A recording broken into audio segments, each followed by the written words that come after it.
la llamada pobreza por ingresos depende mucho del movimiento del índice de precios. Puede haber que en una coyuntura de pronto aumente mucho la pobreza, pero uno podría decir, bueno, en realidad esto es un poco circunstancial, pero en este caso no, porque no solo está aumentando la pobreza y la inflación parece indomable, sino que en los aspectos más estructurales que tienen que ver con la capacidad instalada de la industria, con la reactivación de la economía, con el nivel de empleo, estamos mucho peor de lo que estábamos en el 2015. Incluso es más, haciendo la comparación entre cuánto aumentó el salario real de los trabajadores del 2003 al 2015 y cuánto descendió del 2015 hasta la fecha, llegamos a la conclusión no solo que estamos peor que el 2015, estamos incluso peor que el 2003, ¿no? Entonces, me parece que, insisto, no es algo que pueda cambiar como a veces cree el presidente, si, bueno, de pronto la inflación baja 1 o 2 puntos en el mes y se tranquiliza el dólar durante un veranito un poquito más largo. Bueno, pero en caso de la inflación, que con respecto al mes pasado ha bajado, eso es cierto, la inflación baja por cómo han enfriado la economía. Tarde o temprano va a bajar la inflación porque hay un parate fenomenal. Escúcheme, cualquiera que tenga una noción elemental de economía, no hace falta ser economista para eso, sabe que hay un método para bajar la inflación. De la misma manera que hay un método para sacarle una enfermedad a alguien, que es matarlo, ¿no? Uno le da tantos remedios para que deje de resfriar, de estornudar, digamos, que lo mata. Bueno, con la inflación pasa lo mismo. Si uno restringe el gasto público, la oferta monetaria y los salarios caen y hay recesión en la actividad económica, en algún momento tiene que bajar la inflación. Ahora, el precio que se va a pagar por bajar la inflación es tan grande desde el punto de vista social que la gente va a terminar añorando las épocas en que había inflación, pero había cierto nivel de empleo y la economía crecía. Entonces, me parece que esto nos plantea que el gobierno que venga va a tener necesariamente que recurrir a otra política antiinflacionaria, que por supuesto tenga cierta atención al control de estas variables económicas, de la oferta monetaria, el gasto público, etcétera, pero fundamentalmente que busque una concertación social. Y ahí es que la propuesta de Cristina del acuerdo social, el llamado contrato social ciudadano, cobra toda su importancia.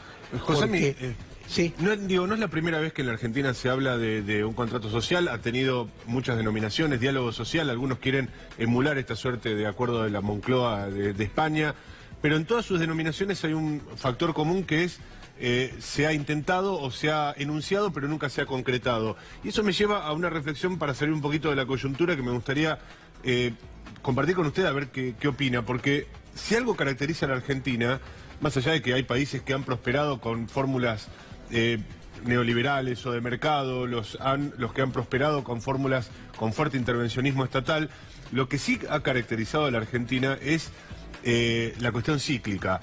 Un decenio de neoliberalismo, un decenio de intervencionismo del Estado, vuelta del libre mercado, es decir, hay una cuestión cíclica que no termina de cuajar ninguno de los proyectos, o por lo menos de hacerse carne, y evidentemente eso también tiene que ver con la falta de un acuerdo social respecto de cuál es el rumbo que quieren tener los argentinos. ¿Por qué se da en la Argentina, a diferencia de otros países, se da esa cuestión cíclica y constante? Bueno, la Argentina tiene algunas diferencias notorias en ese sentido, como usted marcaba, con otros países, pero también tiene, de muchas de esas diferencias tenemos que estar contentos de que existan. Por ejemplo, Argentina tiene un nivel de demanda social muy alto. Y eso no una es clase media muy importante, sí, que no la tienen otros países de la región. Por un lado, una clase media muy importante. Y por otro lado, un movimiento sindical que, más allá de las críticas que se puedan hacer a las direcciones sindicales, etcétera, ya desde tiempos del primer peronismo es una herencia incorporada en la sociedad argentina. Entonces, aquí no se puede llevar adelante cualquier política antiinflacionaria, por ejemplo, pensando que los trabajadores van a tolerar durante 3 años que bajen sus salarios, ¿no? Por otro lado, es evidente que hace falta un consenso político importante. Pensemos en el caso de Helbar, que citaba la expresidenta Cristina en la presentación de su libro. Bueno, Gelbar tenía todo el apoyo político que suponía la figura de Perón detrás. Murió Perón y ese proyecto, que ya venía siendo bastante bombardeado por los sectores económicos más concentrados, bueno, se vio privado del apoyo de los sectores sociales que seguían a Perón y entonces no pudo llevarse adelante. A mí me parece que nosotros tenemos que trabajar en los dos sentidos. Por un lado, encontrar cuál es el proyecto económico, la política económica que pueda reunir el consenso más amplio, teniendo en cuenta que nunca se gobierna para el 100% de la gente, eso es una mentira. Acá hay gente que ha ganado muchísima plata en todos estos años, como el sector financiero, y tendrán que aceptar, nada drástico, porque el momento no está para plantear propuestas muy drásticas, pero tendrán que aceptar que seguramente el nivel de ganancias exorbitantes que se puede tener en este momento, con lo que fue planteo de las LEVAC, la tasa de interés a niveles astronómicos, bueno, que hemos pagado un costo social demasiado alto para eso y entonces habrá que rectificar esas medidas. Eduardo, vamos a compartir lo que dijo ayer Aníbal Fernández. Aquí en C5N se refirió a la candidatura de Alberto Fernández. Lo compartimos. El viernes por la noche, a última hora, hablamos con Alberto de algunas cosas políticas, de algunas cosas profesionales y quedamos en encontrarnos el sábado para ver un temita que no queríamos hablarlo por teléfono.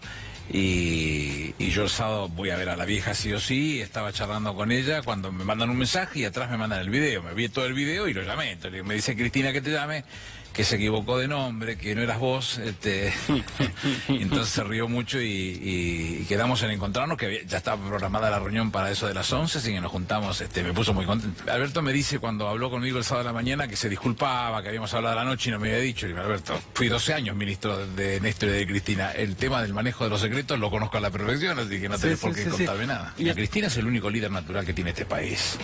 Y que además de ser líder natural, tiene los porotos para poder ganar esta elección.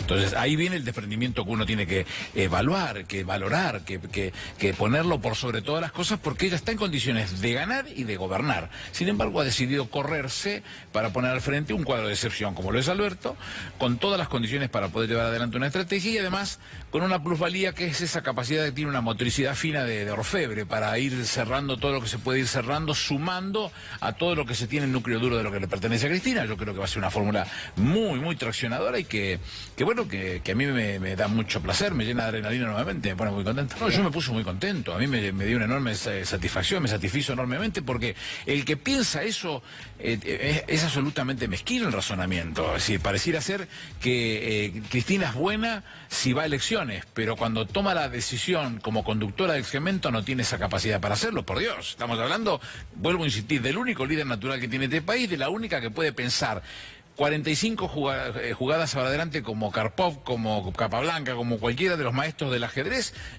sin olvidarse una sola pieza. Bien, allí estaba Darío Gaño entrevistando a Aníbal Fernández. La última le hago, Eduardo, y gracias por haber venido. La relación que tuvo Cambiemos con los movimientos sociales, porque de diferentes sectores se dice lo siguiente, ¿no? El gobierno ha inyectado dinero para que no haya un levantamiento de los sectores más humildes. ¿Qué visión tiene sobre esto? Bueno, lo primero que hay que tener una mirada menos maliciosa respecto a la relación, o más que a la relación, a la actitud de los movimientos sociales. Los movimientos sociales no es que es un grupo de dirigentes que pide plata para ellos. Hay planes sociales, hay políticas que deben cumplirse y las organizaciones sociales se movilizan y se entrevistan con los funcionarios del gobierno reclamando eso, ¿no? Por otro lado, también es cierto que el gobierno, así como creyó que atendiendo algunos reclamos sobre las obras sociales de los sindicatos que le planteaba la CGT, iba a parar los paros, cosa que se vio que era absolutamente imposible, porque la gente que pertenece a una fábrica donde hay cesantías y que imagina que esas cesantías van a seguir, obviamente reacciona con independencia de que incluso su propio sindicato ya ha recibido plata para las obras sociales.